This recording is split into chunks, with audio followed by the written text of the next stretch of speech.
By the time the phone rang, I was in no mood for small talk. "I'll get it!" yelled 4-year-old Davy.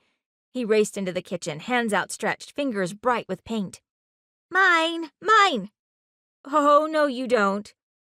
With agility born of experience, I dodged around the counter and snatched up the receiver before he could reach it. "I need help," Aunt Peg announced without preamble. "Of course, anything." "Is Frank there?" The ripple of resentment was small, but definitely there. Still, I probably shouldn't have been surprised. Aunt Peg was just old-fashioned enough to believe that men were better at getting things done than women, which only went to prove how little she knew about her nephew. "No, he isn't, Aunt Peg. I haven't seen him since the funeral. Are you all right?" "Of course I'm not all right. I just told you I needed help. Do those sound like the words of someone who's all right?" I sighed and took a tighter grip on the receiver. Aunt Peg has always had a way of keeping me just slightly off balance. She'd been married to my father's brother for 30 years, but we'd never really been friends.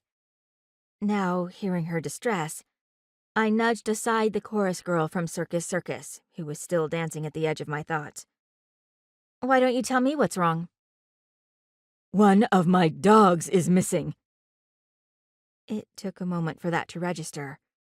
Longer still for my mind to form an appropriate response. Ever impatient, Aunt Peg simply plunged on without me. "He's been gone since the night Max died, and I think the two things are related." Abruptly, the chorus girl vanished without a trace. "Aunt Peg, what are you trying to say?" "I'm not trying to say anything. Indeed, I thought I was expressing myself rather well." "I thought Uncle Max had a heart attack." "That's certainly what it seemed. But once I realized Beau was gone, I began to wonder. There must have been someone else in the kennel with him. Perhaps there was a scuffle over the dog." It sounded pretty far-fetched to me. But then I work with 7-year-olds. I'm used to humoring people. "Have you spoken to the police?"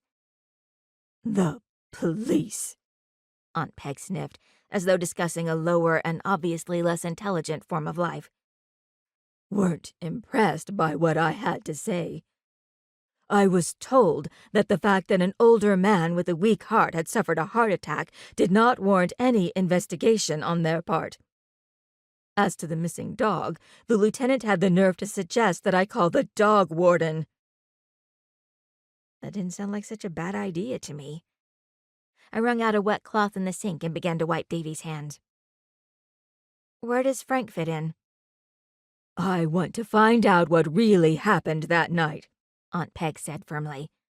"And I want my dog back. If the police aren't interested in doing the job, then I'll simply have to see to it myself. I was thinking Frank might help."